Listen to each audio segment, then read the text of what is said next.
Wow! Ang bango! It's really blendable and easy to work with. Hey guys! We are going to swatch the Lip Drunk Blush Tinted Lip Balm Stain from Ellana Cosmetics. This one is Sangria. Oh my god! Wow! Diba? Konti lang. See the difference? A very wine shade kaya siya tinawag na Sangria. So next na isa-swatch natin is Autumn Martini. Very brownish orange yung tone niya. Wow.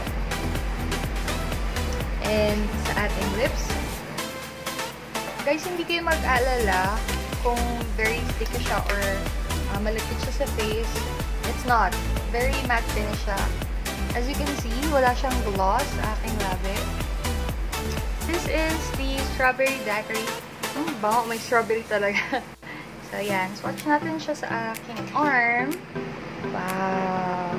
Let's put it on my cheeks. It's not harsh. It's not a harsh color. And a little goes a long way. Yeah, let's put it on my lips. Ooh, very natural color. Strawberry Daiquiri. This is Pink Flamingo. Let's put it on my cheeks. Ang bango! Iba-iba yung amoy niya kada shade. This one is parang cotton candy. Wow! Ito yung pwedeng pang drunk blush talaga. Itong color na to. Pink Flamingo. And sa lips. So the last one is called Mimosa. May shimmer. It has a shimmer. May ano siya? Jasmine flower? Oh my god. Guys, very natural lang siya. I love it.